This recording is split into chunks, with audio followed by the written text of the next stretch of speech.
एकदा हे पीक लावल्यास सलग 5 वर्ष नफा, वर्षभरात तब्बल 9 लाखांचं उत्पन्न. बेगुसराय जिल्ह्यातील संतोष आनंदजी यांनी परवलाची लागवड करून आपल्या सर्वांपुढे एक वेगळाच आदर्श निर्माण केलाय. परवल हे पीक इतर भाज्यांप्रमाणे दरवर्षी पेरावं लागत नाही, कारण याची एकदा लागवड केली की हे पीक तब्बल 5 वर्ष सलग उत्पादन देतं आणि म्हणूनच शेतकऱ्यांसाठी हे पीक खूप फायदेशीर ठरते.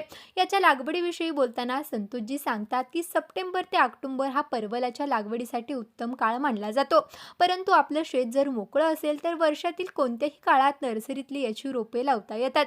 ऑक्टोबरमध्ये लागवड केलेली झाडं साधारणतः फेब्रुवारीपर्यंत तयार होतात आणि मार्चपासून याची फळधारणा सुरू होते. एवढंच नव्हे तर ही फळधारणा 7 महिन्यांहून अधिक काळ चालत असून शेतकऱ्याला सातत्यानं यातून उत्पन्न मिळत राहतं.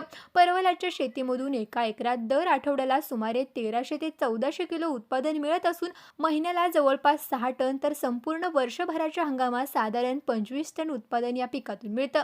परवलाचा सुरुवातीला दर किलोला तब्बल 80 रुपयांपर्यंत मिळत असून हंगाम जसजसा पुढे जाईल तसा दर 20 रुपयांपर्यंत खाली येतो. पण बाजारात कायम मागणी असल्यानं शेतकऱ्याच्या हातात येणारं उत्पन्न थांबत नसल्याचं ते अभिमानानं सांगतात. या पिकाच्या देखभालीत ड्रीप सिंचन आणि मल्चिंग वापरल्यानं पाणी व खत थेट झाडाच्या मुळाशी जात असल्यानं पाणी आणि श्रम यासाठी कमी लागतात. हे पीक 45 अंश तापमान सहज सहन करतं, त्यामुळे उन्हाळ्यात सुद्धा टिकून राहत असल्याचं त्यांनी सांगितलं. आज संतोष यांच्या अनुभवावरून आपल्याला असं दिसून येतंय की परवलाचं पीक हे शेतकऱ्याला दर आठवड्याला घरपोच उत्पन्न देणारं पीक असून दीर्घकाळ टिकणारं आणि किफायतशीर आहे.